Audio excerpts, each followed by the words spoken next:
Hello dear students, हम लोग अपने इस YouTube चैनल पे पढ़ने जा रहे हैं ज्योमेट्री। और ज्योमेट्री का जो मैं सीरीज़ आप लोगों के लिए लेके आया हूँ, उस सीरीज़ का ये पहला लेसन है। और उस पहले लेसन में हम लोग पढ़ेंगे ट्राइंगल। और ट्राइंगल की आज की जो क्लास रहेगी वो ट्राइंगल के बेसिक्स को क्लियर करते हुए होगी, ठीक है ना। तो पहली क्लास है, बहुत इत्मीनान से धीमे धीमे करके आगे बढ़ेंगे और हर चीज़ को बिल्कुल रूट से समझते हुए कंसेप्चुअल क्लियरिटी के साथ चीज़ों को समझेंगे। निश्चित तौर पर इस पूरी सीरीज़ का आप लोग बहुत फ़ायदा उठाएंगे, ठीक है। और मैं चाहता भी हूं कि आप लोग इतना फ़ायदा उठाएं कि आप लोगों को ज्योमेट्री में कहीं दिक्कत ना हो। मैं कनेक्ट रहूंगा आपसे हर मोबाइल के माध्यम से भी, व्हाट्सअप आप मुझे कर सकते हो अपने प्रॉब्लम कोई नहीं समझ में आ रही कोई बात को, ठीक है ना। तो बात है कि ट्राइंगल की बेसिक्स को हम लोग स्टार्ट करने जा रहे हैं, तो चैप्टर को स्टार्ट कर दिया जाए। अच्छा, जब बेसिक्स की बात आती है, मैं एक छोटी सी बात आप लोगों से कर लेता हूं। तो बहुत सारे बच्चे सोचते हैं कि उनका बेसिक्स अच्छा है, ठीक है। तो एक छोटी सी बात मैं यहाँ पर स्टार्ट करूँ, फिर मैं मैं पूरा चैप्टर पढ़ाऊंगा आपको, ठीक है ना। तो जो मैं पढ़ाने जा रहा हूँ, तो देखो जैसे एक छोटा सा सवाल है, छोटा सा सवाल, ठीक है, कि जैसे एक त्रिभुज की 3 भुजाएं दे दी कि जैसे 4, 5 और 9 सेंटीमीटर है, ये त्रिभुज किस प्रकार का है। तो आप कहेंगे कि साहब ये तो हमको पता है कि 4 और 5 को जोड़ने पर, 4 और 5 को अगर जोड़ा जाए, छोटी भुजाओं को जोड़ा जाए तो 9 बनता है। तो 9 तो ये दिया ही गया है। तो जबकि दो छोटी भुजाओं को जोड़ तीसरी से बड़ा होना चाहिए, या ठीक है, तभी त्रिभुज बनेगा। ये तो त्रिभुज ही नहीं बनेगा। आप तुरंत देखोगे त्रिभुज बन ही नहीं सकता, इस पर टिक लगा दोगे, ऐसे ही करोगे, लेकिन आप गलत हो गए। ट्राइंगल बनेगा, ट्राइंगल अस्तित्व में आ चुका है, ट्राइंगल बनेगा। इस ट्राइंगल का नाम होगा डीजेनरेट ट्राइंगल। अब आप कहोगे ये क्या चीज़ है, बताओ, दिल पे हाथ रख के बोलना, सही बात है कि नहीं। आपको पता है डीजेनरेट ट्राइंगल क्या होता है, ठीक है। ठीक है, ट्राइंगल की जो इक्वलिटी है, इनइक्वलिटी जो आप पढ़ते हो कि 2 भुजाओं का योग तीसरी भुजा से हमेशा बड़ा होना चाहिए, नहीं, बड़ा और बराबर होना चाहिए, ठीक है ना। अब आप कहोगे ये हिसाब आपने नई चीज़ क्या बताने लगे, ठीक है। तो कोई बात नहीं, आप घबराओ नहीं, अब मैं आपको सारी चीज़ों से रूबरू कराऊंगा, ठीक है। हर चीज़ आप लोगों के लिए इंपॉर्टेंट है, ठीक है। तभी मैं कहता हूँ बेसिक्स आप लोग जानते हो, ठीक है, अच्छी बात है, लेकिन थोड़ा सा और पॉलिश कर लो तो अच्छी बात है ना, ठीक है। तो बात है, स्टार्ट करते हैं ट्राइंगल को, ठीक है ना। तो त्रिभुज होता क्या है, छोटी छोटी बात पे हम लोग छोटी छोटी बात पे भी बात करेंगे, बड़ी बड़ी बात पे भी बात करेंगे, हर चीज पे बात करेंगे। देखो त्रिभुज होता क्या, 3 भुजाओं से निर्मित एक बंद आकृति, a closed figure bounded by 3 line. जैसे एक लाइन ये, दूसरी लाइन ये, अगर मैं तीसरी लाइन ये खेल दूं कि क्या ये ट्राइंगल है, तो आप कहेंगे ये कहाँ ट्राइंगल है, ये क्या है, ये तो त्रिभुज है ही नहीं। तो आप समझ रहे होंगे जो मैं बोलना चाह रहा हूँ। बंद आकृति का मतलब ये होता है कि जब आप एक लाइन ये खींचो, दूसरी लाइन ये खींचो, तीसरी लाइन ये खींचो, इससे मिला दो, तब ये त्रिभुज बनेगा। यानी 3 भुजाओं से निर्मित एक बंद आकृति ही त्रिभुज कहलाती है। A closed figure bounded by 3 lines, ठीक है, इट कॉल ट्राइंगल और trigon, which is smallest polygon, जो सबसे छोटा बहुभुज होता है उसी को त्रिभुज बोलते हैं। तो त्रिभुज जब पढ़ते हो तो त्रिभुज के बारे में छोटी छोटी बातें आप लोगों को बहुत क्लियर होनी चाहिए। जैसे कि त्रिभुज का पहला पॉइंट, ये बचपन से हम लोग पढ़ते आ रहे हैं कि त्रिभुज के सभी कोणों का जोड़ 180 होता है। अब ये क्यों होता, तो ठीक है, अब हम लोग तो इस पर हर चीज़ पे बात करेंगे, ऐसा होता है, क्यों होता है, क्यों नहीं होता, ठीक है ना। तो एक काम करो, मैं आप लोगों को बहुत बेसिक से सारी चीज़ों को समझाने जा रहा हूँ कि ये आप जानते हो कि ऐसा क्यों होता है, ठीक है। नहीं जानते तो भी आप तो देखिए 1 मिनट के लिए, और जानते हो तो थोड़ा सा धैर्य बनाइए, आपके लिए भी चीज़ें आएंगी, ठीक है ना। तो देखो जरा, एक त्रिभुज एक के सभी कोणों का जोड़ 180 होता है, और ऐसा क्यों होता है उसको समझते हैं। मान लीजिए कि एक लाइन मैंने ये खींच ली, ठीक है, मैंने इसी के समानांतर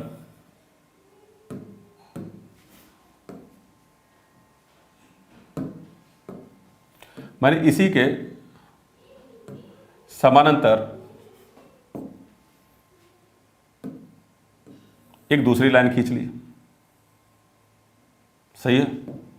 समानांतर का मतलब समझ रहे हो कि इन दोनों, ये लाइन, इस लाइन में बहुत सारे बिंदु हैं, इस लाइन में भी बहुत सारे बिंदु हैं। किन्हीं भी 2 बिंदुओं को मिलाने पर जो डिस्टेंस है दोनों के बीच में वो कांस्टेंट रहे, यानी समान दूरी रहे। अगर मान लीजिए 5 मीटर का डिस्टेंस है तो हमेशा 5 मीटर का डिस्टेंस रहेगा। इन लाइनों को कितना भी आगे बढ़ा दो, ये लाइन कभी भी एक दूसरे से मिलेंगी नहीं जाके, कितनी भी दूरी आगे खींच लो। तो इसी को बोलते हैं समान अंतर रेखाएं, यानी समानांतर रेखाएं, ठीक है, पैरेलल लाइन्स, ठीक है। अब ये 2 लाइन्स को जब आपने देखा तो मैं आपसे ये बात और कहना चाहूँगा कि एक काम करो, 2 लाइन्स आपने खींच ली, आप एक काम करो, एक तीसरी लाइन को खींच लो। तो आपने कहा ठीक है सर, खींच ली तीसरी लाइन, ये खींच गई तीसरी लाइन, ठीक है, मैं आपसे बस इतनी बात को कहना चाहूँगा कि जब तीसरी लाइन खींचेंगे तो आपको ये जो लाइन पे कुछ एंगल दिखाई दे रहे होंगे। कौन कौन से एंगल? जैसे कि एंगल ये और ये एंगल ये दिखाई दे रहा है। क्या ये दोनों एंगल बराबर होंगे? मेरे साथ साथ बढ़ते चले जाओ, ठीक है, समझो चीज़ों को, मेरे साथ साथ पढ़ो, सारी बातों को सीखो, ठीक है ना। मैं कहूँगा ये दोनों एंगल बराबर होंगे क्या? तो आपका मन में आना चाहिए जवाब यस, होंगे बराबर, क्योंकि जितना ये इसका स्लोप है उतना ही इस लाइन का स्लोप है। स्लोप का मतलब समझ रहे हो? स्लोप का मतलब ये है कि जैसे कि मान लीजिए इस लाइन को जितना मैं यहाँ पे झुकाऊँ, तो जितना अगर मैं ये झुकाऊंगा तो आप कहेंगे ये जो एंगल है, जितना एंगल ये है उतना ही एंगल ये बनेगा। तो इस लाइन को जब आप देख पा रहे हो कि जितना मैं इस लाइन को उठाऊंगा उतना ही नीचे वाली लाइन का भी एंगल उठेगा, क्योंकि दोनों समांतर रेखाएं। मेरी बात समझ पाए? तो आपने ये समझा कि ये दोनों एंगल होंगे बराबर। मान लीजिए कि इस एंगल को मैंने बोल दिया, मान लीजिए इस एंगल को मैंने बोल दिया ये एंगल है मान लीजिए x, तो ये भी एंगल x होगा, कोई शक ही नहीं इसमें, सही है। अब मैंने आपसे एक बात और की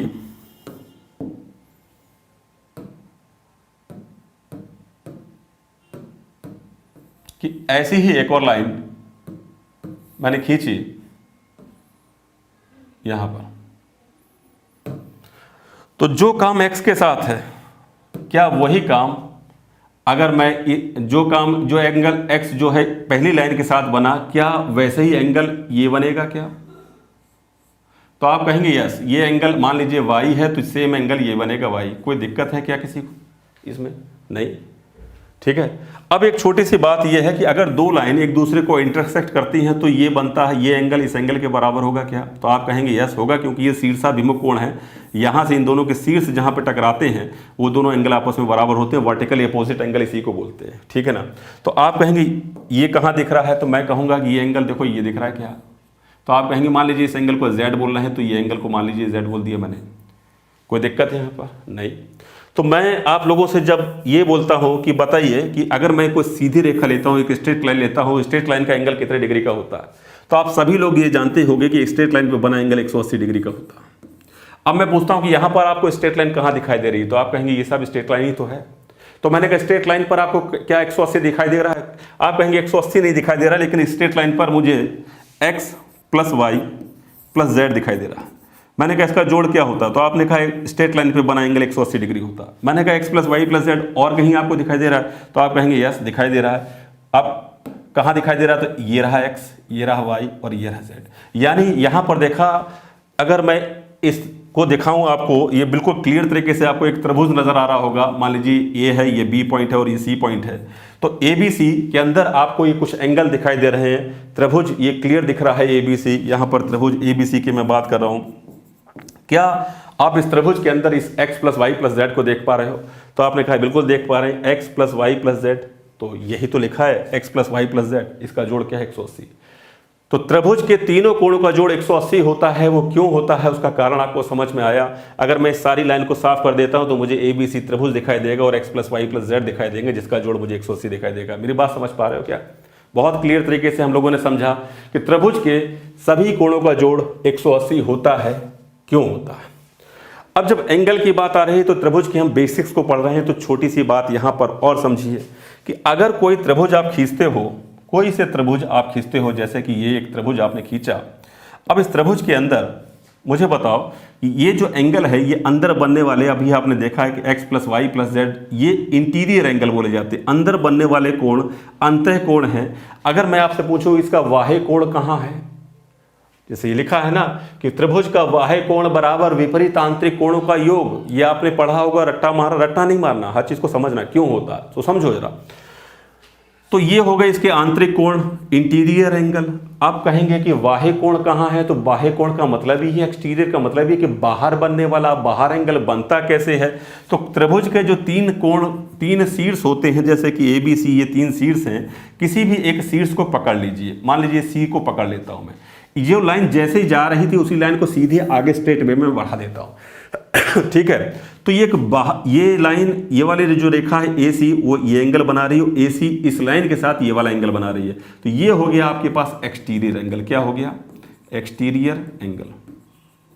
और ये क्या था, इंटीरियर, अंदर बन रहा है इंटीरियर, बाहर बन रहा है एक्सटीरियर। समझे बात को, ये इंटीरियर है, ये एक्सटीरियर, बाहर बन रहा है। कोई सी भी लाइन अगर मैं इसको आगे बढ़ा दूं तो ये एक्सटीरियर है, इसको आगे बढ़ा दूं तो ये एक्सटीरियर है। ठीक है, बात समझ पा रहे हैं? ठीक है, तो एक्सटीरियर एंगल होता क्या है? अब ये बोला जाता है त्रिभुज के अंदर कि त्रिभुज का बाह्य कोण बराबर होता है विपरीत आंतरिक कोणों का जोड़। तो ऐसा क्यों होता है? 1 मिनट के लिए मैं कुछ चीज विजुलाइज कराता हूं आपको। ठीक है, रट्टा नहीं मरवाऊंगा, ना कुछ प्रूफ करवाऊंगा, विजुलाइज कराऊंगा। ठीक है, तो ध्यान से मेरी बात को समझो। मान लीजिए कि एक लाइन मैंने ये खींची, ठीक है, मैं त्रिभुज बनाना चाह रहा हूं। अब मैंने एक दूसरी लाइन ये खींची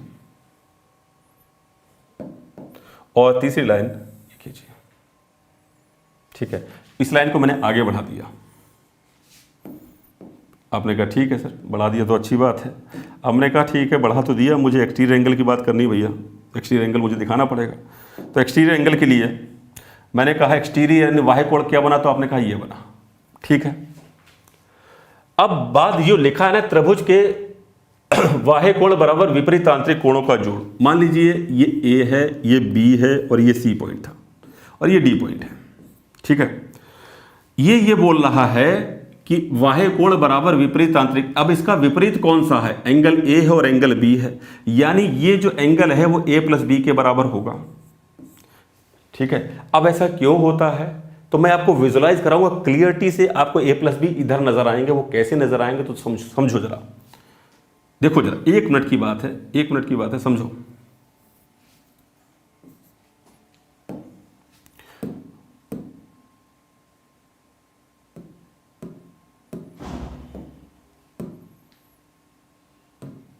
देखो ये जो लाइन थी ना, इसी के पैरेलल लाइन मैंने ये उठाई, पैरेलल, समानांतर।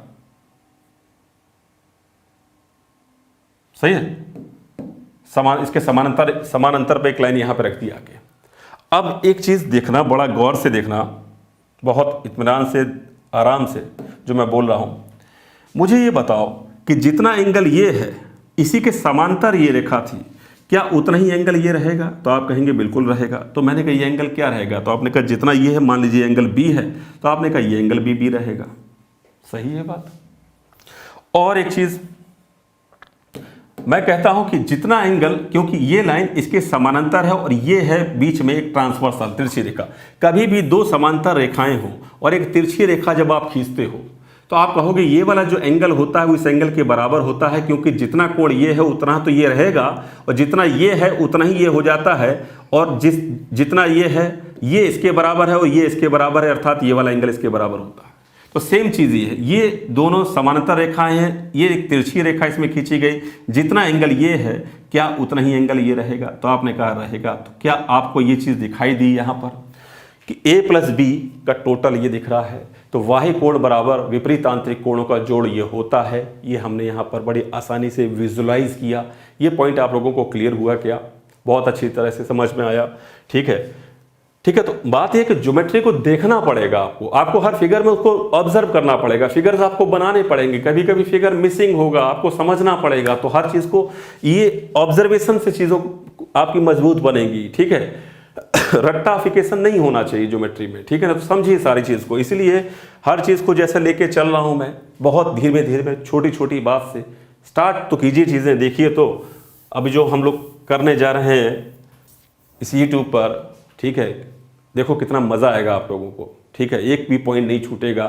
कितना पढ़ना चाहिए, कितना छोड़ना चाहिए, सब पे बात होगी। आपका पेपर में, एग्जामिनेशन में एक एक सवाल होगा। ठीक है, तो ध्यान से सुनो। क्लियर हुआ ये पॉइंट बहुत अच्छी तरह से? अब एक चीज़ बताओ, ये तो मैंने ये प्रूफ दिखाया आपको, मैं इसको साफ करता हूँ 1 मिनट के लिए। अभी मैंने बताया कि ज्योमेट्री दिखाई देना चाहिए। ठीक है, दिखाई देना चाहिए। तो कभी कभी क्या होगा, फिगर इनकम्प्लीट होंगे, आपको कंप्लीट करना पड़ेगा। ठीक है, एक छोटी सी बात से मैं आपको समझाता हूँ इस पॉइंट को भी।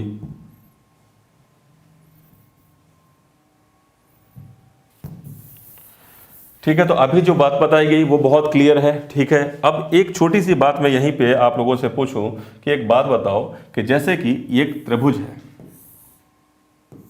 ठीक है ना, मान लीजिए कि ABC एक त्रिभुज है। मान लीजिए कि ये 50 डिग्री का एंगल है और ये मान लीजिए 60 डिग्री का एंगल है, और मैं आपसे पूछूं कि ये बाहर एक, मैंने इसको आगे बढ़ा दिया, मैंने कहा ये वाह्य कोण क्या है, तो अभी आप लोगों ने जान लिया कि वाह्य कोण बराबर विपरीत आंतरिक कोणों का जोड़ होता है। 50 और 60 को जोड़ोगे और यहाँ लिख दोगे 110, ये अभी हमने समझ लिया। लेकिन इसको एक और नज़रिए से देखिए। देखिए होता क्या है कि अगर ये 50 है और ये 60 है, ठीक है, ये 50 है 60 है, ये एंगल क्या निकलेगा, तो आप कहेंगे ये एंगल निकलेगा 180 में से 50 और 60 को जोड़ के यानी 110 को घटा दीजिए, 70 बचेगा, क्योंकि त्रिभुज के तीनों कोणों का जोड़ 180 होता है। 180 में से 50 और 60 का जोड़ 110 को घटाइए तो 70 आएगा। मैंने कहा ठीक। अब वाह्य कोण आप जानते हो बनता कैसे कि सीधे जैसी ये लाइन पड़ी थी वैसे ही आपने आगे बढ़ा दिया, तो ये एक बन गई स्ट्रेट लाइन। स्ट्रेट लाइन पे बना एंगल 180 डिग्री होता है। 180 में से दोबारा 70 को घटाइए तो आपके पास 110 आएगा। तो 110 आप दोनों तरीके से देख पा रहे हो। इन दोनों का जोड़ जो है वो 110 है, या 50 और 60 को जोड़कर 180 में से घटाइए 70 आएगा, फिर 180 में से फिर 70 घटाइए 110 आएगा। तो ये एक्चुअल में बन कैसे रहा है, आपने 180 में से इन दोनों का जोड़ घटाया तो आपके पास ये आया, फिर आपने दोबारा से 180 में से इसको घटाया तो ये आया। तो आप कर क्या रहे हो एक्चुअल में, 180 में से पहले इन दोनों का जोड़ घटा रहे हो, फिर ये आ रहा है, फिर इसको 180 में से घटा रहे हो, फिर ये आ रहा है। तो इसका मतलब ये है कि ये जो नंबर है वो इन दोनों का जोड़ ही है ना। तो 180 का पिक्चर ही क्लियर खत्म कर दो। 180 में से घटाया 70 आया, फिर देखो 180 में से 50 और 60 के जोड़ा घटाया, 50 और 60 के जोड़ को जब घटाओगे तो फिर वापस 70 आएगा, फिर 70 को 180 में से घटाओगे तो वापस जोड़ आ जाएगा ना भाई, ठीक है ना। तो यही मैं कहना चाहता हूँ, इसीलिए इन दोनों का जोड़ जो होता है वो ये होता है। सही है, समझ गए, ठीक है, दोनों बातें, ठीक। जैसे अब मैं कहूँ कि इस अब वाह्य कोण यहाँ पर कहाँ बनेगा, तो आप कहेंगे ये वाला वाह्य कोण है। ये वाह्य कोण कितना होगा, तो आप कहेंगे 50, 70 और 60 का जोड़ 130 है। तो इन दोनों का जोड़ 130 में लिखूं, या मैं 180 में से 50 को घटा दूं तो भी 130 है। दोनों बातें हैं। इन दोनों का जोड़ जो है वो कितना है, 120 है, ये मैं यहाँ लिख दूं, या 180 में 60 घटा दूं तो 120 आएगा, एक ही बात है। तो छोटी सी बात है, समझ में आ गई। देखो ज्योमेट्री क्या है, ऑब्जर्वेशन। देखो एक चीज़ है, ये मत समझना कि कभी कि मैं छोटी चीज़ को या बड़ी चीज़ जो भी है, जब भी मैं कोई प्रूफ कराऊंगा तो हो सकता है उसको एक तरीका ऐसे देखो, इसको ऐसे देखो, फिर इसको इस तरह से भी देखो। ये केवल और केवल ये है बताने का कारण ये होता है कि आप ऑब्जर्व कर पाओ चीज़ों को। अब देखो, क्योंकि ज्योमेट्री ऑब्जर्वेशन का ही सब्जेक्ट है, ठीक है। ये वाह्य कोण देखने में बहुत छोटी चीज़ है, लेकिन इस पर देखो कितने जबरदस्त कंसेप्ट बनेंगे, कितने जबरदस्त क्वेश्चन बनेंगे, आप पकड़ ही नहीं पाओगे कहाँ वाह्य कोण बन रहा है, ठीक है। एक छोटा सा एग्जांपल यही दे देता हूं मैं, जब हम सवाल करेंगे तो बाद की बात करेंगे, आगे बात करेंगे। मान लीजिए कि जैसे कि देखो, एक मैंने ये क्वेश्चन आपके सामने बना दिया, चलो ठीक है। मान लीजिए कि ये 50 डिग्री का एंगल है, ये 70 डिग्री का एंगल है, ये मान लीजिए 30 डिग्री का एंगल है, और मैं आपसे जानना चाहता हूँ ये एक्स है, ये कितना है। अब आप कहोगे तो ट्राइंगल ही नहीं है। अब ये पूरा ऐसे जो जितने भी सवाल रहेंगे ना, हम लोग आगे करेंगे प्रैक्टिस में, तो ये सब क्या है, ये एक्सटीरियर एंगल का गेम है और कुछ नहीं। जैसे कि ये अभी आप कहोगे सर ये ट्राइंगल बता रहे थे, ये क्या है, तो ये ट्राइंगल ही है लेकिन इनकम्प्लीट है। तो ऐसे फिगर को आपको कंप्लीट करना पड़ेगा। जैसे कि अगर मैं इसको इससे जोड़ दूं तो ये ट्राइंगल पूरा नजर आ गया, सही है ना भाई। अब मैं पूछूं ये वाला एंगल क्या है, इतना एंगल, तो आप क्या कहोगे, 50 और 70 को जोड़ो 120 होगा, ये एंगल 120 होगा। फिर मैं कहूंगा अच्छा आप इस वाले ट्राइंगल को देखो,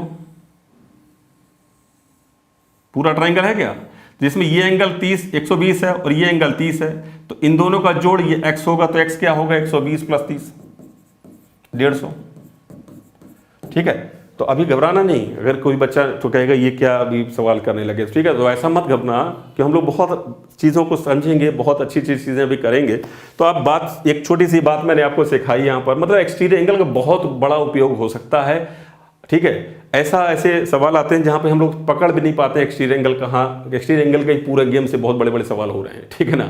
तो हम लोग सब पे चर्चा करेंगे, उसकी चिंता मत करो, लेकिन अभी चीज़ों को समझो, ऑब्जर्व करो, छोटी चीज़ों को अच्छी तरह से समझो, ठीक है, ठीक है ना भाई। अब देखो, अब आ रहे हैं हम ट्राइंगल के निर्मित होने के शर्त, यानी त्रिभुज के फॉर्मेशन की क्या शर्तें हैं, ठीक है, त्रिभुज बनता कैसे है, ठीक है, क्या ज़रूरत है उसके लिए। तो कुछ 2 पॉइंट्स यहाँ पे लिखे हैं, पॉइंट्स को 1 मिनट के लिए छोड़ दीजिए। मैं आपसे कुछ जनरल ऐसी बात पूछता हूँ कि मान लीजिए आपको पता है कि त्रिभुज बनता है 3 भुजाओं से, आपने कहा यहाँ बनता 3 भुजाओं से।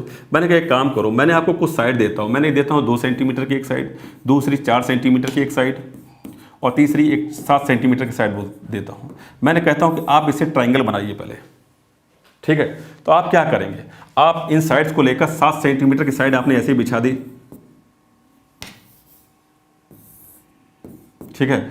फिर आप 4 सेंटीमीटर की साइड यहाँ पे रखेंगे, कुछ ऐसी गिरेगी आके, 2 सेंटीमीटर की आपने यहाँ रखेंगे। मैंने कहा ट्राइंगल बनेगा कैसे, तो आप जानते हो त्रिभुज तभी बनेगा जब एक बंद आकृति बन पाएगी, और बंद आकृति तभी बनेगी जब ये वाला पॉइंट और ये वाला पॉइंट आपस में मिलेंगे। और मिलान के लिए ज़रूरी है कि इन दोनों लाइन को आपस में मिलाया जाए, मिलाने के लिए ज़रूरी है कि इनको झुकाया जाए। तो 4 सेंटीमीटर को आप झुकाओगे, जैसे कि यहाँ पर नीचे गया, 2 सेंटीमीटर झुकाओगे नीचे गया, क्या ये दोनों लाइन आपस में कभी मिल पाएंगी? 7 सेंटीमीटर की दूरी पर ये लाइन रखी है, एक 4 सेंटीमीटर की, एक 2 सेंटीमीटर की।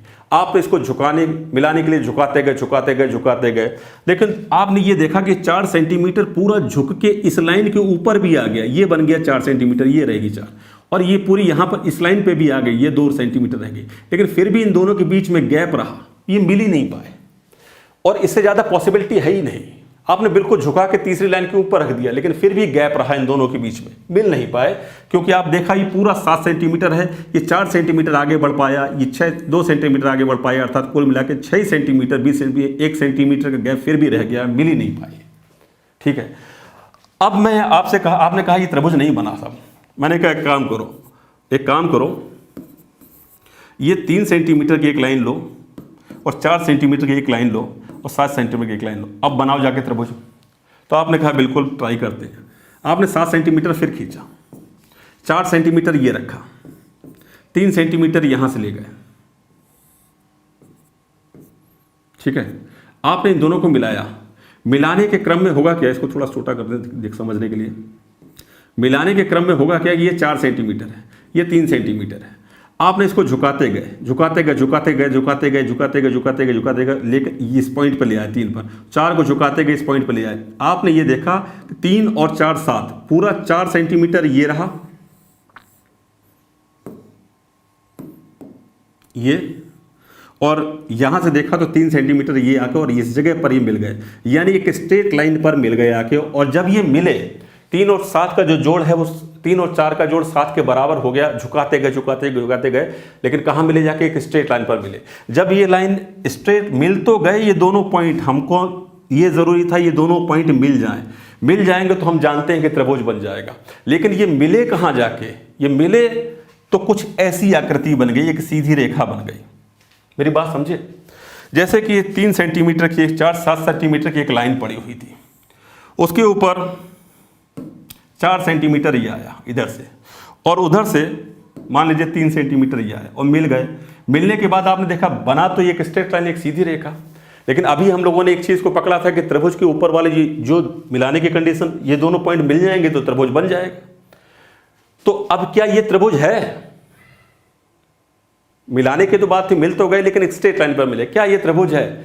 तो जी हाँ, यहां त्रिभुज अस्तित्व में आ जाता है। एक छोटा सा महत्वपूर्ण पॉइंट यह है कि यह त्रिभुज है, लेकिन यह डीजेनरेट ट्राइंगल है। इसका स्पेशल नाम है डीजेनरेट ट्राइंगल।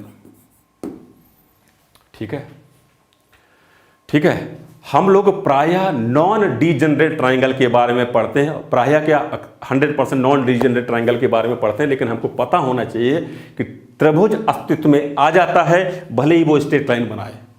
ठीक है, कंडीशन ये है, तो दोनों पॉइंट्स को मिलाने वाले जो कि यहां पे बन रही है। ठीक है, ये डीजेनरेट ट्राइंगल है। ठीक है ना। ठीक है, अब डीजेनरेट ट्राइंगल क्या होता है अभी मैं उस पर बात करूंगा। ठीक है, लेकिन पहले मैं इसको कंप्लीट कर दूं, इस सेक्शन को। देखो, अब जो त्रिभुज हम लोग पढ़ते हैं वो कैसे बनेगा। जैसे 3, मैंने कहा एक काम करो, इसको 4 सेंटीमीटर ले लो, अब इसको 5 सेंटीमीटर ले लो और 7 सेंटीमीटर ले लो, अब बनाओ जाके एक त्रिभुज। तो आपने कहा अब तो मुझे पूरी बात समझ में आ गई कि 7 सेंटीमीटर ये है, 5 सेंटीमीटर मैं ये लूँगा, 4 सेंटीमीटर मैं इधर से खींचूंगा और इनको जब मैं मिलान के लिए झुकाऊंगा तो निश्चित तौर पर ये त्रिभुज के कहीं ऊपर ही मिल जाए, मतलब इस लाइन पे नहीं, इस लाइन से ऊपर ही मिल जाएंगे, क्योंकि इन दोनों का जोड़ इससे ज़्यादा आ रहा है, तो ये कहीं ऐसे कहीं मिल जाएंगे और ये त्रिभुज फॉर्म्ड हो जाएगा, बन जाएगा। निश्चित तौर पर आपको पूरी कहानी समझ में आ गई। त्रिभुज देखो 7 सेंटीमीटर बेस पे पड़ा था, इधर 5 आया, इधर 4 आया, झुकाते झुकाते गए। अब 5 और 7 का जो 5 और 4 का जोड़ तो 7 से ज़्यादा है, तो ऊपर ही कहीं मिल जाएंगे 7 के ऊपर। तो पूरा एक त्रिभुज, जो त्रिभुज हमको चाहिए, ठीक है, वो हमारे पास आ जाता है। एक त्रिभुज ट्राइंगल, एक रियल ट्राइंगल यहाँ पे फॉर्म्ड हो जाता है। एक इसको नॉन डीजेनरेट ट्राइंगल भी बोलते हैं, ठीक है। तो यहाँ पर हमने देखा त्रिभुज बना कब, क्या इस कंडीशन में त्रिभुज बना? नहीं बना। इसमें बना, लेकिन इसको स्पेशल केस में डीजेनरेट बोलते हैं। अब आ जाओ, इस केस में बना, यस, ये बिल्कुल क्लियर ट्राइंगल बना यहाँ पर, ठीक है। 3 कंडीशन है, आपने समझी, पहले में बना ही नहीं, दूसरे में डीजेनरेट और तीसरे में क्लियर तरीके से ट्राइंगल नजर आया, जो कि रियल ट्राइंगल है। इसको नॉन डीजेनरेट ट्राइंगल भी बोलते हैं। पहले मैं इसको समझा देता हूँ एक्चुअल में डीजेनरेट ट्राइंगल क्या है। एक्चुअल में जो डीजेनरेट जो ट्राइंगल है उसका मतलब क्या होता है, तो अभी हमने यहां पर देखो क्या लिखा, a degenerate triangle has all 3 of its vertex lying on the same straight line. एक ही रेखा पर अगर दोनों रेखाएं आकर मिलती हैं, बाकी की 2 रेखाएं एक स्ट्रेट लाइन बना फॉर्म कर देती हैं, तो ऐसा जो ट्राइंगल है वो डीजेनरेट ट्राइंगल होता है। जैसे कि ये एक स्ट्रेट लाइन फॉर्म हो रही थी यहाँ पर, ठीक है ना, ठीक है। और हिंदी में भी लिखा है एक त्रिभुज जिसके सभी शीर्ष एक ही रेखा पर स्थित हो, ऐसा जो त्रिभुज होता है वो डीजेनरेट होता है। बेसिकली है क्या मतलब, और मैंने एक पिक्चर भी यहाँ पर लगाई हुई है आप लोगों को क्लियर थोड़ा सा कंसेप्ट बताने के लिए। देखो ट्राइंगल बन तो गया, ट्राइंगल अस्तित्व में आया, लेकिन वो डीजेनरेट है। डीजेनरेट का मतलब ही यही है। जैसे मैं डीजेनरेट की बात करूँ, डीजेनरेट का मतलब होता है, जैसे मैंने एक पिक्चर लगाया, ये मुन्ना भाई MBBS का, ठीक है, इसमें जो आनंद भाई हैं, ये क्या है, he can't speak, here, understand और फीलिंग एनीथिंग, ठीक है ना। वैसे ही एक ट्राइंगल जो कि बन तो गया, लेकिन एक ऐसी कंडीशन में पड़ा हुआ है, ठीक है। ट्राइंगल अस्तित्व में तो आया, लेकिन ऐसी कंडीशन में पड़ा हुआ, ना तो उसका एरिया है, नो एरिया। जब एरिया ही नहीं है, कोई क्षेत्र ही नहीं है, ये क्षेत्र ही गायब है। ट्राइंगल तो तभी बनता है ना जब कोई क्षेत्र होता है, तो एरिया होता है। जब कोई एरिया ही नहीं है तो कोई क्षेत्र नहीं है, तो इसमें कोई सेंटर नहीं होगा, निश्चित तौर पर नो सेंट्रॉइड, नो सरकम सेंटर, कोई सेंटर ही नहीं है इसके अंदर। सरकम सेंटर, इन सेंटर सब नदारत होंगे यहाँ से, ठीक है।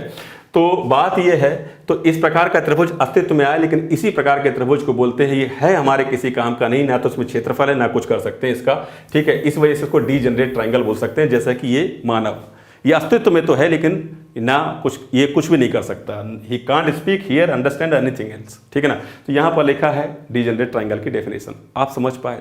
तो बात ये है, ये मैंने क्यों बताया कि स्पेशल अगर कहीं आपसे ऐसा सवाल पूछ दिया जाए, a side of triangle are 4 centimetre, 5 centimetre, 9 centimetre triangle is, तो आप देखो यहाँ पे 4 और 5 को जोड़ने पर 9 के बराबर आ रहा है, 2 भुजाओं को जोड़ तीसरे इसके बराबर आ रहा है, और पहली में दिया है ट्राइंगल नॉट पॉसिबल। आपसे में से अधिकतम बच्चे इसको टिक लगा देंगे, लेकिन नहीं, इसमें चौथे ऑप्शन में देखिए डीजेनरेट ट्राइंगल दिया गया, आपको इस पर टिक लगाना है, ठीक है। बात समझ में आ गई।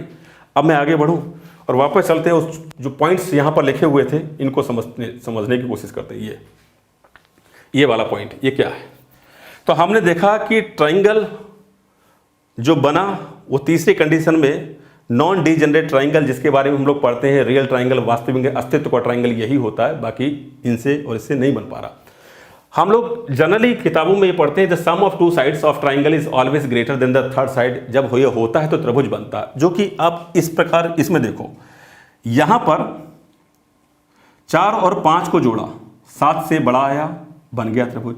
इन दोनों को जोड़ा, इससे बड़ा आया, बन जाएगा त्रिभुज। इन दोनों को जोड़ा, इससे बड़ा आया, तो बन जाएगा त्रिभुज। यानी ये जो पहली लाइन जो लिखी गई है, त्रिभुज के बनने की कंडीशन क्या है कि त्रिभुज तभी बनेगा जब 2 भुजाओं का योग तीसरी भुजा से बड़ा होगा। लेकिन यहां पर थोड़ा सा मेरे हिसाब से संशोधन करने की जरूरत होती है, वो ये होती है sum of 2 sides of triangle is always greater than और इक्वल टू।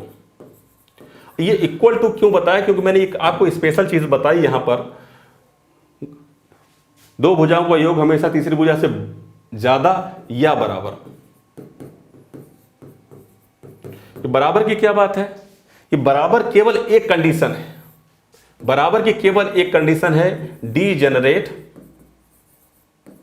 ट्राइंगल की, बस ठीक है ना। बराबर कंडीशन केवल ये है डीजेनरेट ट्राइंगल की। लेकिन ट्राइंगुलर इनइक्वलिटी का जब चैप्टर आप पढ़ते हो तो आप जब बोलोगे कि दो भुजा को एक तीसरी भुजा से बड़ा या बराबर होना चाहिए, तो बराबर पे भी ट्राइंगल अस्तित्व में आता है। ये बात अभी हमने सीखी। और अगर कोई डीजेनरेट की स्पेशल बात पूछ रहा है तो हमको पता होना चाहिए, ठीक है ना।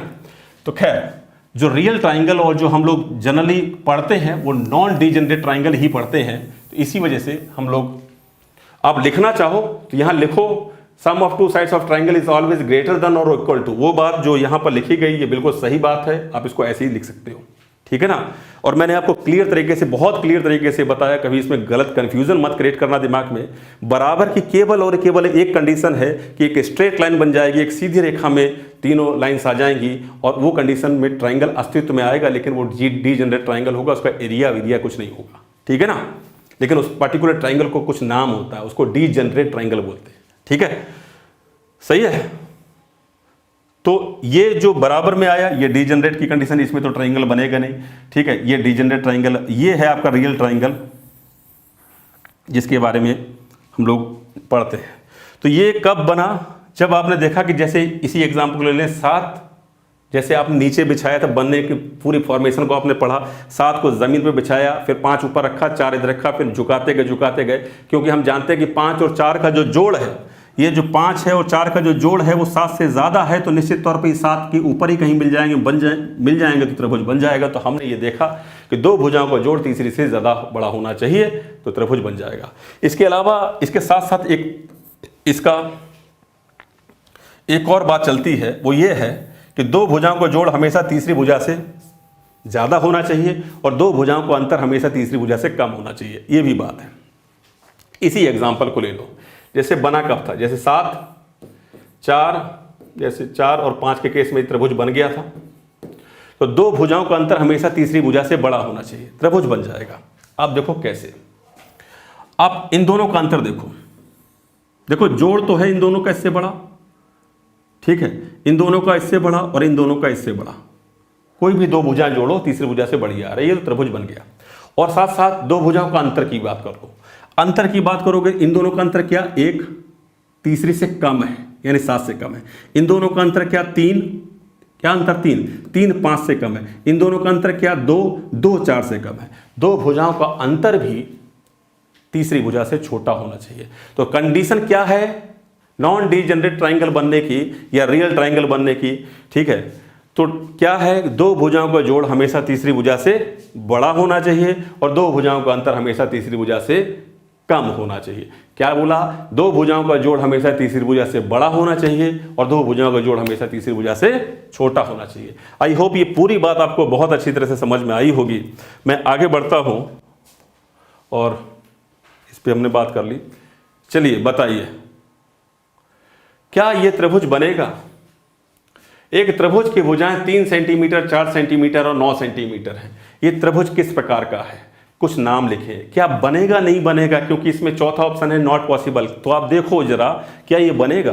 तो आपने कहा 3 और 4 को जोड़ा तो 7 आया, तो 7 जो है वो 9 से छोटा रह गया, तीसरी भुजा से छोटा रह गया, जबकि जोड़ जो है वो तीसरी भुजा से बड़ा होना चाहिए, तभी त्रिभुज बनेगा। ये त्रिभुज बनेगा ही नहीं। इसका आंसर क्या हो गया, ट्राइंगल नॉट पॉसिबल। बाकी सोचने की जरूरत नहीं।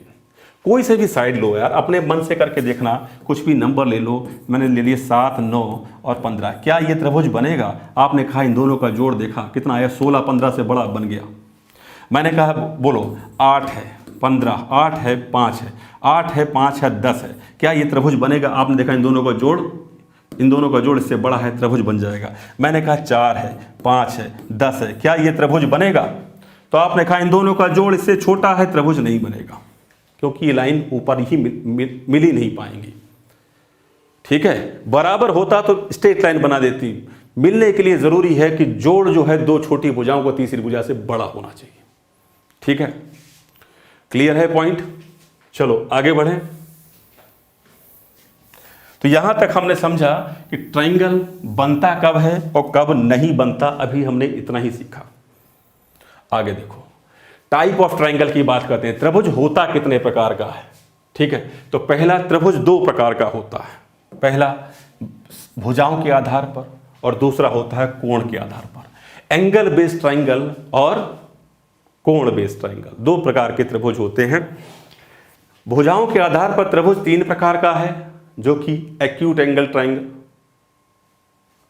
ये गड़बड़ लिख दिया भाई, ये आगे पीछे बनाने वाले स्लाइड ने गड़बड़ किया थोड़ा सा, तो थोड़ा सा भाई चेंज कर लेना, ठीक है ना, है ना।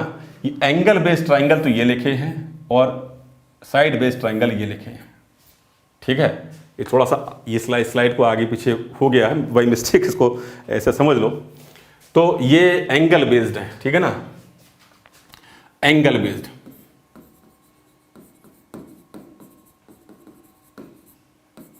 यानी कोण के आधार पर त्रिभुज जो होते हैं तीन प्रकार के हैं, और ये है साइड बेस्ड, ठीक है। साइड के आधार पर त्रिभुज तीन प्रकार के हैं, ठीक है। तो आप देखो, एक्यूट एंगल ट्राइंगल यानी न्यून कोण त्रिभुज। कोण के आधार पर जो त्रिभुज है वो तीन प्रकार के, न्यून कोण, अधिक कोण और समकोण। न्यून कोण त्रिभुज क्या होता है, छोटी जानकारी है, आप जल्दी से इसको समझ सकते हो। Each angle of triangle less than 90, कि कोई भी त्रिभुज अगर आप लेते हो जिसके प्रत्येक कोण 90 डिग्री से छोटा होता है, चाहे ए हो, एंगल ए हो, ए बी सी, चाहे एंगल बी हो, चाहे एंगल सी हो, सभी कोण जो रहेंगे वो 90 डिग्री से छोटे रहेंगे। कोई सा भी एंगल 90 डिग्री से छोटा होगा तो निश्चित तौर पर ये न्यून कोण त्रिभुज होगा। और जब ये ऑब्ट्यूज एंगल ट्राइंगल की क्या है कि कोई सा भी एक कोण, एनी एंगल, कोई सा भी एक कोण, जैसे 90 डिग्री की कंडीशन ये होती है, ठीक है। अब अगर मैं इस लाइन को पीछे धक्का मार दूं, ऐसे खींच दूं, ये कुछ ऐसा आ जाएगा, 90 डिग्री से बड़ा बन जाएगा, तो ये बन गया अधिक कोण, ठीक है। अब इन दोनों को मिला दो तो ये बन गया अधिक कोण त्रिभुज। तो अधिक कोण त्रिभुज क्या होता है, जिसका एक कोण 90 डिग्री से, कोई सा भी एक ही कोण 90 डिग्री से बड़ा होगा, दो कोण 90 डिग्री से बड़े हो ही नहीं सकते त्रिभुज में, ठीक है ना। तो राइट एंगल ट्राइंगल क्या है, जो एक कोण 90 डिग्री का होता है, ठीक है। छोटी सी बात है, जल्दी से खत्म कर सकते हैं इस पॉइंट को, ठीक है। अब पार्टिकुलर जब इन ट्राइंगल्स के बारे में पढ़ेंगे तब हम डिटेल में पढ़ेंगे, लेकिन अभी हम type of triangle just basics पढ़ रहे हैं, ठीक है। फिर आते हैं साइड। साइड बेस्ड ट्राइंगल क्या होते हैं, इक्विलेटरल, एक ऐसा त्रिभुज जिसकी सभी भुजाएं बराबर होती हैं, जो भुजा ये है, जो भुजा ये है, जो भुजा ये है। फिर आता आइसोसेलेस। इक्विलेटरल मतलब समबाहु त्रिभुज। आइसोसेलेस ट्राइंगल, समद्विबाहु त्रिभुज, ऐसा त्रिभुज जिसकी दो भुजाएं बराबर होती हैं। एक त्रिभुज खींचिए, ये भुजा इस भुजा के बराबर है, दो भुजाएं बराबर, कोई सी भी दो भुजाएं बराबर, सम द्विबाहु। सम मतलब बराबर, द्वि का मतलब दो, बराबर का मतलब बराबर, ठीक है ना, ठीक है ना। सम बाहु का मतलब भुजाएं, सही है ठीक। सम द्विबाहु, समांतर समान भुजाएं, द्वि का मतलब दो, समान दो, बाहु का मतलब भुजाएं। ऐसा त्रिभुज जो होता है समद्विबाहु त्रिभुज कहलाता है, ठीक है। आइसोसेलेस ट्राइंगल, दो साइड्स जो हैं वो इक्वल हैं, ठीक है। अब एक ऐसा त्रिभुज जिसकी कोई भी भुजा बराबर नहीं है, ये भुजा अलग है, ये भुजा अलग है, ये भुजा अलग है, ठीक है। तो ये ऐसा त्रिभुज जो होता है वो स्केलर ट्राइंगल बनता है। तो कोण के आधार पर न्यून कोण, अधिक कोण और समकोण। भुजाओं के आधार पर इक्विलेटरल, समबाहु, आइसोसेलेस, समद्विबाहु और स्केलन जो होता है विषमबाहु। तीन प्रकार के त्रिभुज होते हैं, ठीक है ना। तो तीन भुजाओं के आधार पर, तीन कोण के आधार पर, कौन कौन से, ठीक है, समझ पाए। भुजाओं के आधार पर समबाहु, समद्विबाहु, विषमबाहु। इनके नाम पढ़ो तो ऐसा लगता है कि त्रिभुजों के नहीं, राक्षसों के नाम है। बाहु, विषमबाहु, समबाहु, ठीक है ठीक है, ठीक है। ऐसे किसी बच्चे ने जो किया था क्लास में कि सर जब हिंदी में इनके नाम पढ़ते हैं समबाहु, विषमबाहु, ठीक है, तो ऐसा लगता है कि त्रिभुज के बारे में नहीं, राक्षसों के बारे में पढ़ रहे हैं, ठीक है चलिए अब आगे की बात करते हैं। ये समझ गए आप, तीन भुजाओं के आधार पर तीन प्रकार के और कोण के आधार पर तीन प्रकार के त्रिभुज होते हैं। अब एक कंडीशन ये आती है, आगे की बात ये है, if ABC are sides of triangle, यदि त्रिभुज की ABC भुजाएं हैं और जिसमें C लार्जर साइड है, तो ये बोला जाता है कि जब A square plus B C square, C यहाँ पर बड़ी भुजा मैंने स्पेशल बोल दी है कि ABC एक त्रिभुज की भुजाएं जिसमें C बड़ी भुजा है, ठीक है, C इज लार्जर साइड। और जब ये बोला जाता है कि C जब बड़ा होता है A square P plus B square से, तो राइट एंगल ट्राइंगल फॉर्म होता है क्या, एक समकोण त्रिभुज। और जब ये C स्क्वायर बराबर होता है A square plus B square से, सॉरी, तो राइट एंगल ट्राइंगल फॉर्म होता है। C स्क्वायर की वैल्यू जब जो बड़ी होती है A square plus B square से, तो ऑब्ट्यूज एंगल ट्राइंगल। और जब C स्क्वायर की वैल्यू जब जो छोटी होती है A square plus B square से, तो न्यून कोण त्रिभुज। अब ये क्या है, अब देखो मैं एक छोटी सी बात आपको समझाता हूँ, ठीक है, और थोड़ा सा इसको भी विजुलाइज करना, अपने दिमाग में डालना, क्या है, क्या चीज़, क्या चक्कर है ये। आपको पाइथागोरस अंकल ने एक प्रमेय दी थी, याद है? वो ये कहती थी कि मान लीजिए कि ए बी सी, तीसरी साइड को बड़ी साइड मान लिया तो मान लीजिए ये सी है, बड़ी साइड इस तरफ रख ली, मैंने इसको सी बोल दिया, ठीक है, क्योंकि बोला स्पेशल इसमें मैंने लिखा है सी बड़ी है, तो जब सी बड़ी तो सी से ही मैंने तुलना की है, एक्चुअल में बात ये है। तो ये ए मैंने मान लिया और ये मैंने बी मान लिया। अब हमको ये पता है, पाइथागोरस ने हमको ये बताया है, जब सी स्क्वायर राइट एंगल का केस क्लियर केस है, जब ये होता है तो एक राइट एंगल ट्राइंगल अर्थात समकोण त्रिभुज बनता है।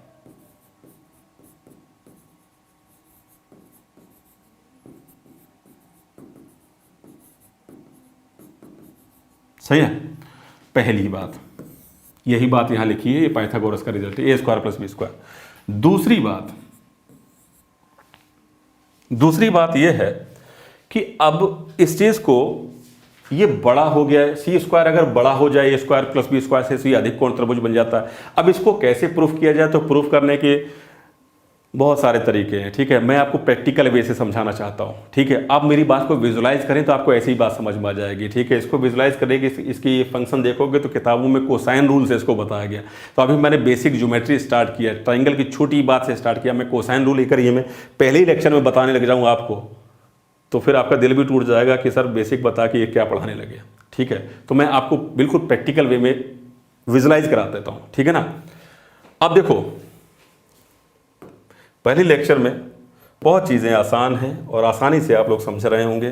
बहुत धीमे धीमे करके मैं बहुत सारी चीज़ों को आप लोगों को देने का भी प्रयास कर रहा हूँ और एक क्लियरिटी आपके दिमाग में बनेगी निश्चित तौर पर। ध्यान समझो, दूसरा पॉइंट है ये, दूसरा ध्यान सुनो। अब सुनो, पाइथागोरस ने हमको यह बताया कि जब सी स्क्वायर बराबर ए स्क्वायर प्लस बी स्क्वायर की हो तो राइट एंगल ट्राइंगल बन जाता है। अब मैं आपसे ये कहता हूँ, एक काम करो, मान लीजिए कि ABC एक रबड़ का ट्राइंगल है। क्या मैंने बोला? फ्लेक्सिबल और रबड़ का ट्राइंगल है।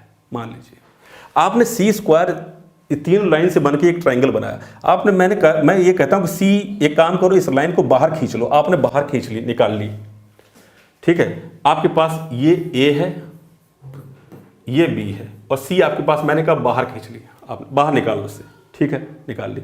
अब मैं कहा अब की बार एक काम करो, बड़ी सी से मैं आपको एक और बड़ी सी देता हूं, एक इससे भी बड़ी लाइन देता हूं और वो लाइन इसमें जाके फिट कर दो जाके और ट्राइंगल बनाओ। तो आप इस लाइन को लेके गए, उसके अंदर आपने इन दोनों पॉइंट्स में अंदर जबरदस्ती इसको डाला, तो होगा क्या कि ये जो पॉइंट्स हैं, क्योंकि ये बड़ी लाइन है, तो ये जो ट्राइंगल है, जो कि ऐसा आपको स्ट्रेट लाइन में दिख रहा है, ये ट्राइंगल निश्चित तौर पर ऐसा करके ऐसे फैलेगा, क्योंकि अब छोटी रॉड की जगह बड़ी रॉड इसके अंदर लगा रहे हो ऐसे करके, तो ये ऐसे करके ऐसे हो जाएगा और ये बड़ी रॉड ऐसी फिक्स हो जाएगी। सही है। तो यहां पर हमने देखा जो सी की जो वैल्यू है वो बड़ी हो गई, पहले जो सी थी उससे भी बड़ी में ले आया। तो मैंने देखा जब मैंने इसकी तुलना में बड़ा सी लिया, जब ये बड़े बराबर की कंडीशन थी, लेकिन मैं इससे भी बड़ा सी लेके आया तो सी स्क्वायर की वैल्यू इससे बड़ी हो जाएगी। तो जब ये बड़ी हो गई तो ऐसा कुछ त्रिभुज बन गया। ये मेरी बात समझे, क्योंकि सी पहले की तुलना में अब की बार बड़ा है। जब बड़ा है तो ये लाइन फैल जाएंगी और कुछ त्रिभुज इस प्रकार बन जाएगा, 90 डिग्री से ऊपर हो जाएगा कोण, और ये बन गया आपके पास ऑब्ट्यूज एंगल, जो कि ऊपर लिखा हुआ, यानी अधिक कोण त्रिभुज।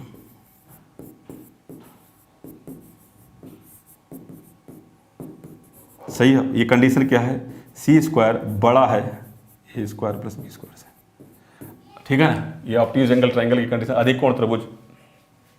अब तीसरा केस क्या है? न्यून कोण का। तो सेम चीज, अब आप खुद सोचो कि ए, जब सी की वैल्यू ए प्लस बी, सी स्क्वायर की वैल्यू ए स्क्वायर प्लस बी स्क्वायर के बराबर, तो समकोण। अब की बार मैंने क्या किया, मैंने कहा इस लाइन को निकाल लो, इससे छोटी लाइन लेके आओ। इस लाइन को मैंने निकाल के रख दिया और इससे छोटी लाइन अब की बार, इससे छोटी सी आपके पास दे दी, यानी इस लाइन से छोटी लाइन आपको दे दी और आपसे कहा ट्राइंगल बनाओ। तो आप क्या करोगे? आपके पास छोटी लाइन है, ठीक है, तो ये लाइन बड़ी है, तो आप क्या करोगे? इसको मिलाने के लिए इसको ऐसे झुकाओगे, इससे ऐसे झुकाओगे, तो ऐसे क्या बनेगा? इस प्रकार का त्रिभुज बन जाएगा, छोटा। ये ए है, बात समझे? ये लाइन सी है, ठीक है। अब ये स्ट्रेट तब थी जब ये सी थोड़ी सी बड़ी थी, ऑब्ट्यूज कब बन गई, ये और बड़ी थी, लेकिन जब ये 90 डिग्री से छोटे, ये 90 डिग्री का पॉइंट था, इसको ऐसे झुकाया इसको मिलाने के लिए, आप बात समझे, तो ये 90 डिग्री से छोटा एंगल बन गया। यानी ये क्या बन गया, ये अब की बार ये ए है, ये बी है और ये सी है, ये बन गया आपके पास तीसरा पॉइंट, और यही है आपके पास एक्यूट एंगल ट्रायंगल, यानी न्यून कोण। ये क्या कंडीशन है, one C square is less than, क्योंकि सी स्क्वायर छोटी रहेगी ना ये स्क्वायर प्लस बी स्क्वायर से, क्योंकि सी पिछली इसकी तुलना में की बार छोटी ली थी मैंने, तो ये छोटी है, तो न्यून कोण त्रिभुज जो कि ये लिखा है। तो भुजाओं के आधार पर त्रिभुज जो होता है, ठीक है, भुजाओं के आधार पर आपको पहचानना होगा कि कब समकोण बनेगा, कब अधिक कोण बनेगा और कब न्यून कोण बनेगा। 3 भुजाएं देकर आपसे पूछ लेता है कि क्या समकोण त्रिभुज बन रहा है, क्या न्यून कोण त्रिभुज बन रहा है, क्या अधिक कोण त्रिभुज बन रहा है, तो ये आपको पता होना चाहिए। और इसके आधार पर एक छोटी सा क्वेश्चन ये कर दो, एक त्रिभुज की भुजाएं 6, 7 और 10 सेंटीमीटर हैं, त्रिभुज किस प्रकार का है। तो आपने कहा सबसे बड़ी साइड उठा लेते हैं 10 को उठाया, स्क्वायर किया, बाकी का 6 स्क्वायर और 7 के स्क्वायर को छोटी साइड को जोड़ा और देखा तो ये तो बन गया 100 और ये देखा 36 और 49, इसको जोड़ने पर 100 इससे बड़ा पड़ रहा है, यानी ये बड़ा है, यानी सी स्क्वायर बड़ी भुजा बड़ी है इन दोनों से की स्क्वायर से, तो ये अधिक कोण त्रिभुज बनेगा और ये मेरा आंसर ऑब्ट्यूज एंगल ट्रायंगल है। मेरी बात समझे। इन केस ये किसी कंडीशन में छोटा पड़ जाता, अगर कुछ भी भुजाएं हो सकती हैं, ये छोटा पड़ जाता, ये जोड़ है वो आगे निकल जाता। जैसे कि मैं आपके सामने लेता हूँ 13, 14 और 15 सेंटीमीटर। बताओ अगर त्रिभुज की ये भुजाएं हैं तो त्रिभुज किस प्रकार का होगा।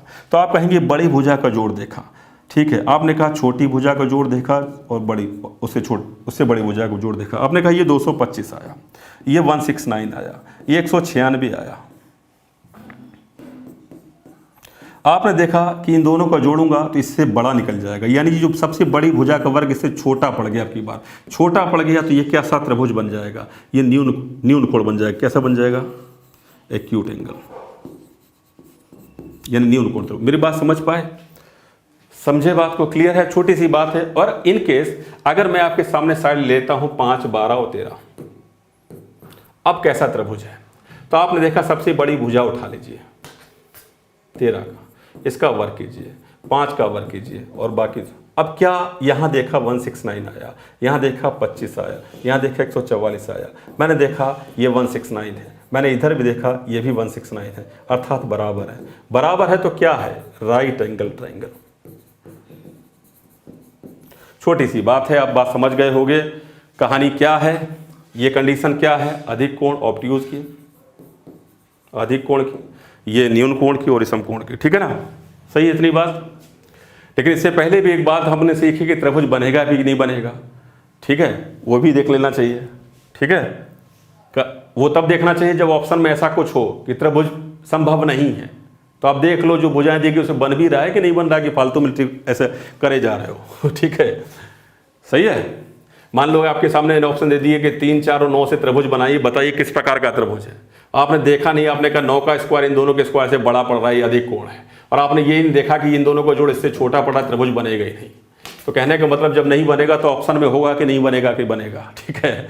ऑप्शन इस प्रकार का होगा, नहीं बनेगा तो देख लो बन भी रहा है कि नहीं, ठीक है। अब इसमें ऑप्शन ही नहीं है, त्रिभुज नहीं बनेगा या पतित यानी डीजेनरेट ट्राइंगल का, तो हमारे पास जो ऑप्शन है इसका मतलब त्रिभुज बन ही रहा होगा, ठीक है। तो दिमाग लगाने की जरूरत नहीं होती है, इस तरह सवाल को करो। एक त्रिभुज की भुजाएं आपको दी गई हैं, आपकी बार x स्क्वायर माइनस 1, देखो x स्क्वायर माइनस 1 है, ये 2 ऊपर है ना, x स्क्वायर माइनस 1 जैसे ऊपर से ही लिखा हुआ है, ये x स्क्वायर प्लस 1 है और ये 2x है, ये 3 भुजाएं हैं, मैंने क्लियर यहाँ से लिख दिया, ठीक है। अब आपसे पूछा त्रिभुज किस प्रकार का, इसमें भुजाएं नहीं दी गई, मतलब नंबर में नहीं दिया गया, इसमें वेरिएबल के टर्म में x वेरिएबल इसमें डाल दिया। आप जानते हो सबसे बड़ी भुजा इसमें कौन सी होगी, तो आप कहेंगे x स्क्वायर प्लस 1, आपने कहा x स्क्वायर प्लस 1, ठीक है। फिर x स्क्वायर माइनस 1 और ये क्या है 2x। अगर इन दोनों का वर्ग करके, छोटी भुजाओं का वर्ग करके देखो क्या बन रहा है, तो मैंने यहां देखा ये x स्क्वायर प्लस 1 है, ठीक है। और जब मैं इसका स्क्वायर करता हूं तो x की अच्छा इसको स्क्वायर भी तो करना है। तो मैंने देखा इसका x की पावर 4 आ रहा है प्लस 1 आ रहा है प्लस 2x स्क्वायर आ रहा है। यहाँ देखा तो x की पावर 4 आ रहा है प्लस 1 आ रहा है माइनस 2x स्क्वायर आ रहा है प्लस 4x स्क्वायर है। ठीक है, ये चीज़ यहाँ पर बन रही है। ठीक है, तो त्रिभुज किस प्रकार का होगा? ठीक है, इन दोनों का जोड़ क्या ये बराबर है? क्या ये नंबर बराबर है इसके? ये मुझे देखना है। तो आपने कहा बिल्कुल बराबर है, क्योंकि देखा एक्स स्क्वायर प्लस, अच्छा इन दोनों को देखो जरा, ये क्या बन गया? एक्स की पावर 4 प्लस 1, ये भी प्लस 2x स्क्वायर हो गया, क्योंकि माइनस का 2x स्क्वायर है और प्लस का 4x स्क्वायर। तो ये वैल्यू और ये वैल्यू एक जैसी है, यानी ये बराबर है, ये बराबर है, तो समकोण है। बात खत्म। ठीक है ना, क्लियर बात? अच्छा ऐसा कभी नंबर आए ना तो मैं एक सलाह और आपको देता हूँ। वो सलाह ये है कि आप वेरिएबल के टर्म में दे देगा ये, लेकिन आप वेरिएबल को मानना नहीं चाहो तो क्या करोगे? तो आप x की जगह पर कोई अपनी तरफ से कोई नंबर डाल दो। जैसे कि ये नंबर मुझे दिया गया तो मैं x की जगह पर मैं 2 ले लूँ, अगर, क्योंकि अगर 1 लूंगा तो ये 0 हो जाएगा। ठीक है, तो मैं 2 ले लेता हूँ, क्योंकि भुजाओं तो मुझे बतानी पड़ेगी ना। तो x की जगह पर मैंने मान लिया 2, मैंने अपनी तरफ से मान लिया 2। तो ये क्या बना? अब मेरी बात को ऐसे समझो, तो क्या बनेगा ये? तो आप कहेंगे ये बन गया साहब 2 का स्क्वायर माइनस 1, यानी 3 बन गया, 4 माइनस 1। 2 का स्क्वायर प्लस 1, 4 प्लस 1 5 बन गया। 2 गुणा 2 क्या बन गया? 4। 3 4 5 क्या बन गया? एक राइट एंगल ट्राइंगल, एक त्रिभुज, समकोण त्रिभुज। क्लियर तरीके से समझ में आ रहा है? 3 4 5 का ट्रिपलेट भी होता है, तो एक समकोण त्रिभुज बन गया। 5 का स्क्वायर बराबर होता है 3 का स्क्वायर प्लस 4 के स्क्वायर के। 25, इधर भी 25 बनेगा, राइट एंगल ट्राइंगल बन जाएगा। तो कहने का मतलब कभी भी अगर ये कहीं दिक्कत कर रहा हो ना, आपको कहीं ऐसा सवाल दिया गया तो इसके अंदर अपने आप से नंबर डाल दो और फिर देखो त्रिभुज किस प्रकार बन रहा है। नंबर की वो सवाल आपको ऐसा नहीं देगा, नंबर की फॉर्मेशन में नहीं देगा जैसे यहाँ लिखा था। वो एक्स वाई की टर्म वेरिएबल के टर्म में जब घुमाएगा तो आप उसको घुमा दो, अब एक्स की जगह पर अपनी तरफ से कोई नंबर, छोटा नंबर डाल दो और उसको नंबर की फॉर्मेशन में ले आओ, फिर देख लो अगर ऐसा नहीं बनता तो। बात समझ पा रहे हो? जैसे कि मैंने ये काम किया। ठीक है, आगे बढ़े। अब बात आती है भुजाओं के आधार पर। हमने देखा कि 3 भुजाएं दी गई हैं, त्रिभुज किस प्रकार का है। लेकिन अब कोण के आधार पर भी त्रिभुज किस प्रकार का है ये देखो। तो यहां पर त्रिभुज के 2 कोणों का योग तीसरे कोण के बराबर होता है तो त्रिभुज समकोणीय होता है।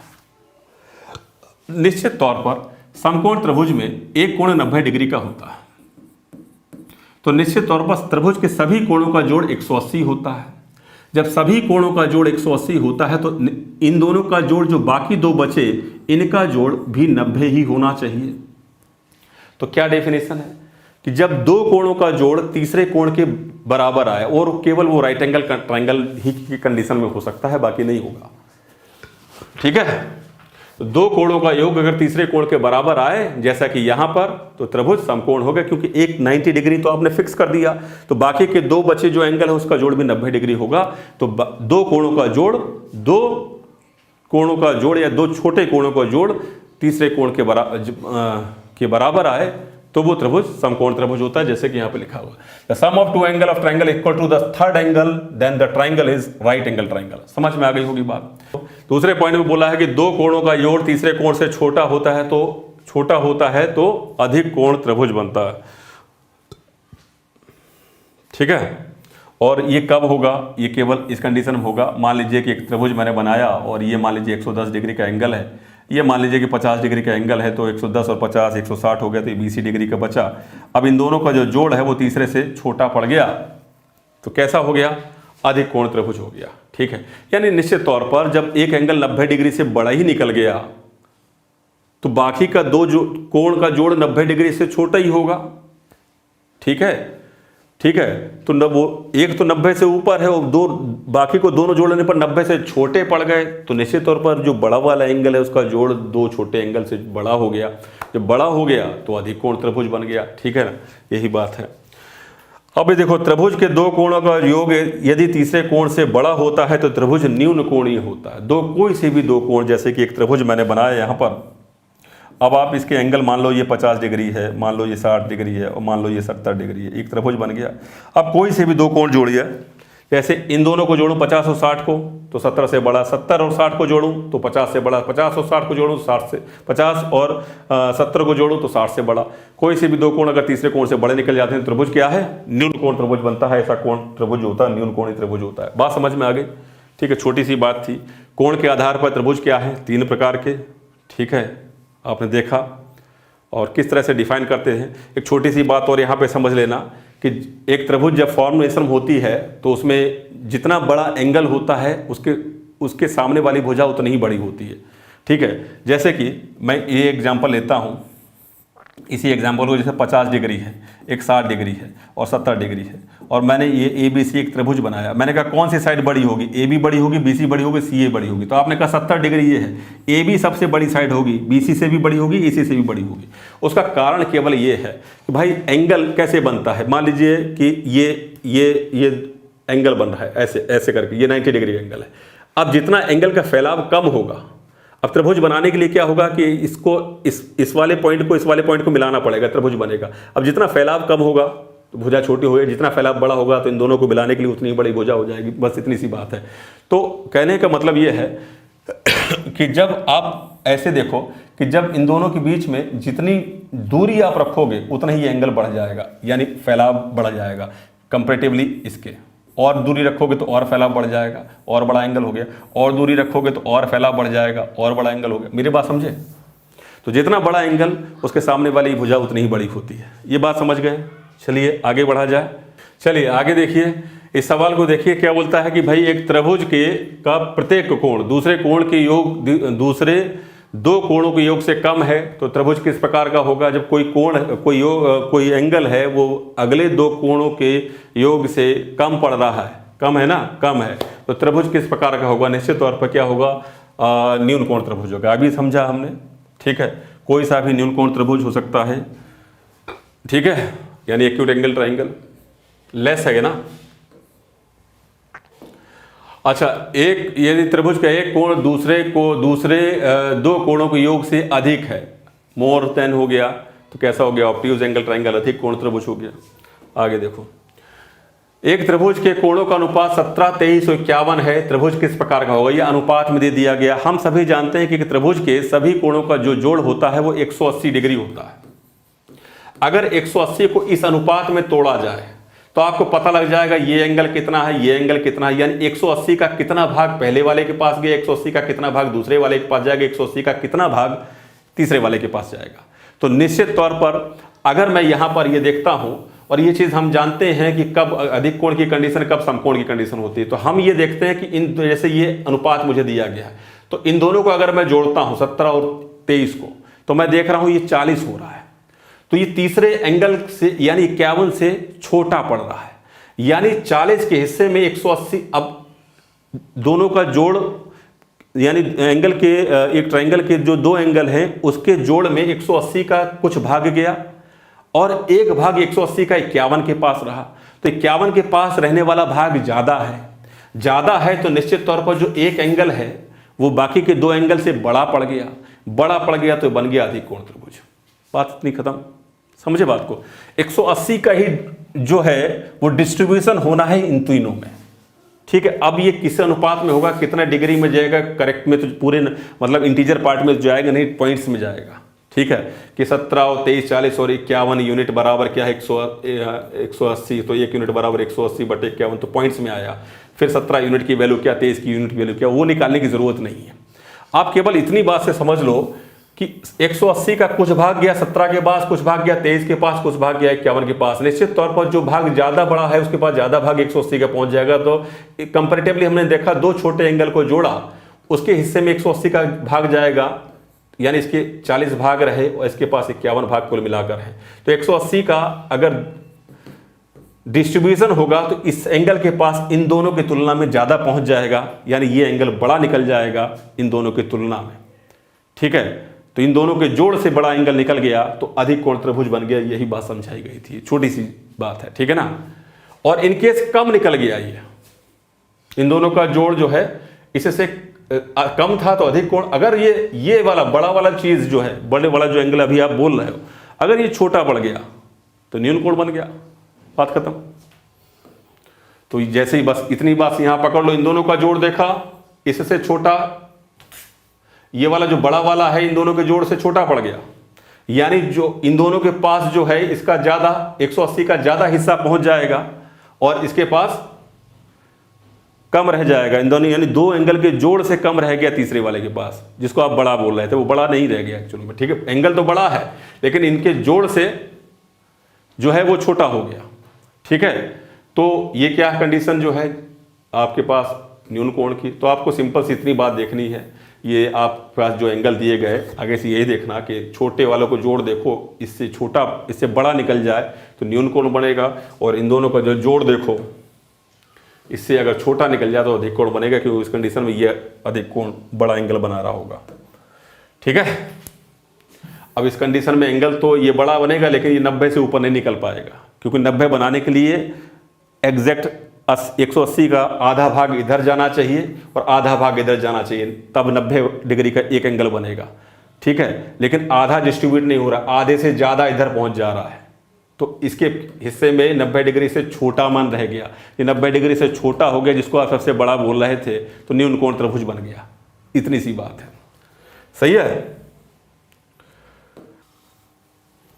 चलिए आइए इस सवाल पर। इसमें क्या बोल रहा है कि एक त्रिभुज की भुजाएं दी गई 4 सेंटीमीटर 10 सेंटीमीटर हैं और तीसरी भुजा की लंबाई 1 सेंटीमीटर है। कौन सा कथन सत्य है? ये इसको अभी 1 मिनट के लिए गोली मार दो और मेरी बात को सुनो जरा। ठीक है, हम जानते हैं कि त्रिभुज बनता किस तरह से, फॉर्मेशन हमको अच्छी तरह से मालूम है। एक साइड दी गई है 4 सेंटीमीटर, एक साइड दी गई 10 सेंटीमीटर, एक साइड दी गई 1 सेंटीमीटर। अब ए तो वेरिएबल है, ए कुछ भी हो सकता है। ठीक है, 1 2 3 4 कोई भी नंबर हो सकता है, लेकिन हमको बनाना है इन्हीं से मिलकर एक त्रिभुज। तो ए की वैल्यूज क्या होनी चाहिए, क्या नहीं होनी चाहिए, उसको समझो। मैं आपसे एक छोटी सी बात पूछता हूं, क्या ए जो है वो 4 से छोटा हो सकता है क्या? तो आपने कहा कि 4 से छोटी वैल्यू 1 2 3 ऐसा कुछ नंबर हो सकता है क्या? तो आप जरा सोच के देखो, अगर 3 हो 4 हो 10 हो, क्या त्रिभुज बनेगा इससे? सोचो पहले, थोड़ा सा इस पर प्रैक्टिस करो, दिमाग लगाओ थोड़ा। ठीक है, बाद में इसके आंसर की बात, आंसर कुछ नहीं है इसका, आंसर मैं 1 मिनट सेकंड में बता दूंगा, लेकिन आप सोचो जरा पहले जो मैं आपको दिखाना चाह रहा हूं उस पर। क्या त्रिभुज बनेगा? ठीक है, तो आप कहेंगे इन दोनों का जो जोड़ जो है उससे छोटा रह गया, त्रिभुज नहीं बनेगा। जोड़ जो है छोटी भुजाओं को बड़ी भुजा से बड़ा निकलेगा।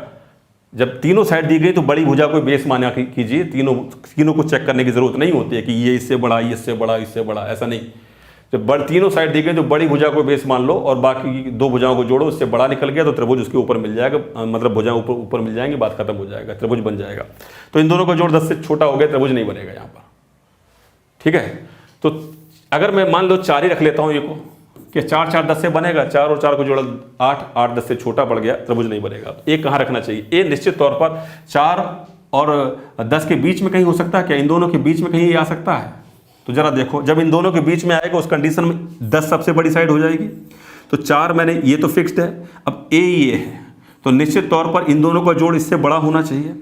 तो इन दोनों का जोड़ जो है, मान लीजिए कि ये ए अगर 6 है, ए अगर मैं 6 रखता हूँ तो उस कंडीशन में डी जनरेट फॉर्म बन जाएगी, यानी त्रिभुज अस्तित्व में आ जाएगा, लेकिन वो जो है हमारे काम का नहीं होगा। तो हमारे काम वाला जो त्रिभुज होगा वो कब होगा? जब ए की वैल्यू 6 से बड़ी होगी। तो एक कहानी यहाँ से समझ में आ गई, ए का मान 6 से बड़ा होना चाहिए, कुछ भी हो, अगर ए 4 और 6 के बीच में है। दूसरी बात, क्या इस ए को 6 से आगे रख सकते हैं? पहले तो मैंने यहाँ ही रख दिया, अब इसको उठा के क्या मैं यहाँ रख सकता हूँ ए? तो आपने कहा चेक करते हैं। उस कंडीशन में आपने ए को बेस माना, आपने कहा ये 4 है, आपने कहा ये 10 है, आपने बनाना है त्रिभुज। अब आप 4 और 10 को तो हिला नहीं सकते, आपको 10 को ही, ए को ही छोटा मोटा करना पड़ेगा, क्योंकि यही वेरिएबल वाला टर्म है, ये तो कांस्टेंट है, फिक्स्ड है 4 और 10। अब बात यह है कि साहब ये बनेगा कब? इन दोनों का जोड़ इससे ज्यादा होना चाहिए। जैसे इन दोनों का जो 14 है तो 14 ए से ज्यादा होना चाहिए, या मैं कहूं ए 14 से कम होना चाहिए। बात समझ में आ गई? ए 14 से कम होना चाहिए। तो एक बात ये आ गई कि ए जब इस रेंज से बाहर लिखोगे, सबसे बड़ा ए लोगे, तो ए की जो वैल्यू है वो 14 से कम आएगी। तो आपको बात ये समझ में आई कि ए की जो वैल्यू है वो 6 से तो बड़ी होगी, लेकिन 14 से कम होगी। मेरी इस पॉइंट को समझ पाए? तो जो मेरा आंसर है वो ये है। ठीक है, मेरी बात समझ पाए? मेरा आंसर है वो ये है। Clear point. तो अगर आपको कहीं से भी 3 साइड दी जाए तो ट्राइंगल को चेक करना है कि त्रिभुज बनेगा कि नहीं, तो तीनों साइड को चेक करने की जरूरत नहीं होती है। जैसे कि अगर मैं कहूँ ये 4 है, 6 है और मान लीजिए 9 है कि त्रिभुज बनेगा, तो आप देखो सबसे बड़ी इस भुजा को बेस मान लो, इन दोनों को जोड़ो, क्या इससे बड़ा बन रहा है? यस बन रहा है, त्रिभुज बन जाएगा, बात खत्म कर दो। ये नहीं कि पहले मैं इसको भी जोड़ूं, इसको देखो इससे बड़ा है, फिर इन दोनों को जोड़ो इससे बड़ा है, ऐसे नहीं देखने की जरूरत होती है।